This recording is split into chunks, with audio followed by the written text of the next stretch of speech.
Assalamualaikum warahmatullahi wabarakatuh. Innal hamdalillah wassalatu wassalamu ala Rasulillah wa ba'd.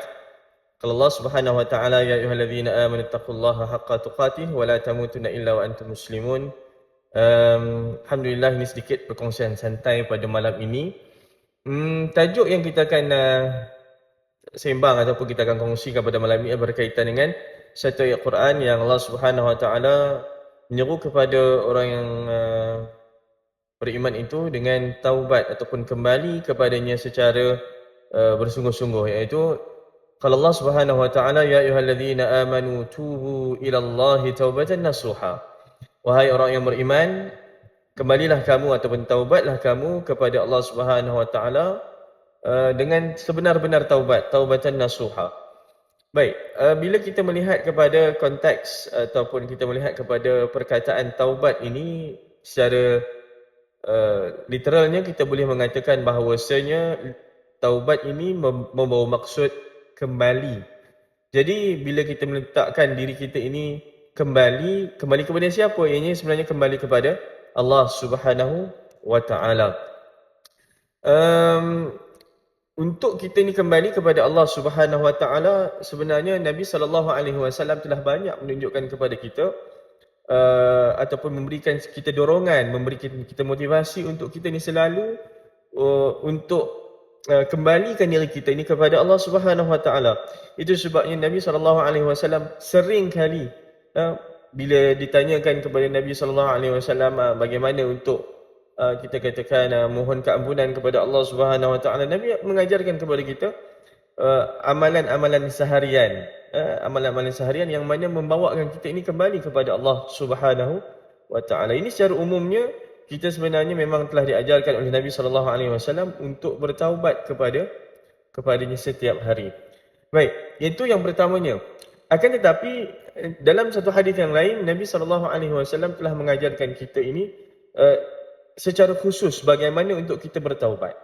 Okey, secara khusus untuk kita bertaubat.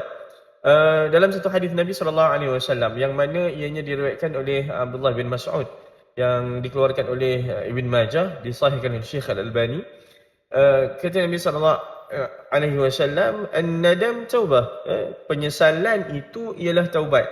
Jadi salah satu syaratlah, kita kata syarat-syarat yang perlu ada bagi seorang yang mahu bertaubat kepada Allah Subhanahu wa taala ini, perlu ada penyesalan dalam diri dia. Perlu ada penyesalan. Itu ialah syarat yang spesifik. Dan yang lainnya, syarat yang lain yang telah garis pandukan oleh ulama yang sebelum-sebelum kita ini mengatakan bahawasanya untuk bertaubat kita juga perlu ada niat untuk meninggalkan perkara yang kita telah lakukan itu. Perkara yang kita lakukan itu tentunya maksiat dan sebagainya lah. Yang itu yang kedua. Yang ketiganya, kita berazam untuk tidak melakukan kembali perbuatan tersebut. Jadi ada tiga syarat yang boleh kita katakan ianya kita gunalah ataupun kita hayati untuk kita ini melakukan taubat kepada Allah Subhanahu wa taala. Baik, dalam satu hadis Nabi sallallahu alaihi wasallam ada diceritakan kepada kita cara untuk kita bertaubat, iaitu dengan solat 2 rakaat, ataupun dalam bahasa lainlah, dalam bahasa mudahnya ialah kita melakukan solat taubat lah. Kita melakukan solat taubat. Solat taubat ni pada asalnya kita tengok balik, ianya adalah sama macam solat-solat yang lain, iaitu solat 2 rakaat, solat sunat biasa yang 2 rakaat ni. Cumanya ianya dispesifikkan di dalam satu hadis. Sama macam hadis istikharah, sama macam hadis hajah, solat hajah. Jadi ini adalah salah satu solat sunat yang mana boleh dilakukan oleh mereka yang nak bertaubat. Caranya macam mana? Okey. Pertamanya sekali, tak dapat tidak kena ada wuduk. Untuk memulakan satu ibadah, kita kena bersih dulu. Kita pakai pakaian bersih. Tak kira dah pakai baju apa sekalipun, baju Melayu boleh, jubah boleh, pakai baju t-shirt macam saya pakai sekarang ni pun boleh, tak jadi masalah. Yang pentingnya kita berwuduk dengan membersihkan diri kita. Ini kita katakan pembersihan fizikal lah.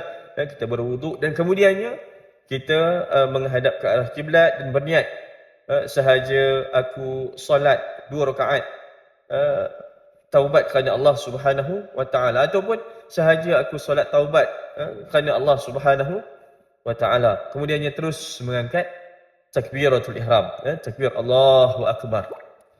Di rakaat yang pertama kita melakukan atau kita membaca pertamanya sekali doa iftitah, Allahu akbar kabira, Allahu akbar kabira, Allahu akbar kabira, walhamdulillahi katsira, walhamdulillahi katsira, walhamdulillahi katsira, subhanallahi bukratan wa asila, wa subhanallahi bukratan wa asila, subhanallahi bukratan wa asila. Kemudiannya kita membaca surah Al-Fatihah. A'udzubillahi minasyaitonirrajim. Bismillahirrahmanirrahim.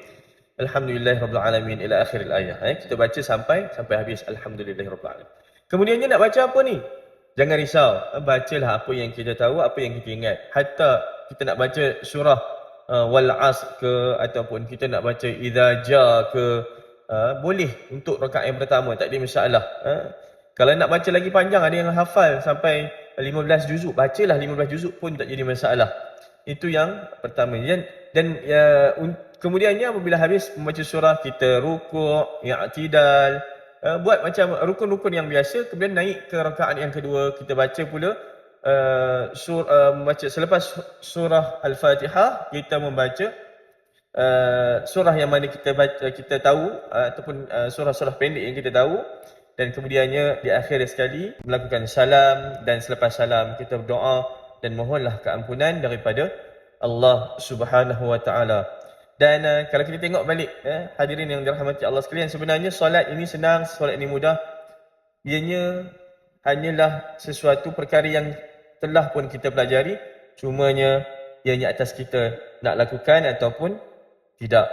Jadi tepuk dada, tanyalah iman kita, adakah kita ni seorang yang bertakwa kepada Allah Subhanahu wa taala dan nak lakukan. Jadi kalau kata kita ni seorang yang bertakwa kepada Allah Subhanahu wa taala, maka insya-Allah kita tidak akan mengulangi lagi perbuatan-perbuatan yang telah kita lakukan dengan bersalahan syariat Allah Subhanahu wa taala. Wallahu alam, yang baik itu datang daripada Allah Subhanahu wa taala, yang kurang tu saya mohon maaf sangat-sangat. Aqulu qauli hadza wa astaghfirullahal azim li wa lakum. Wassalamualaikum warahmatullahi wabarakatuh. Bye.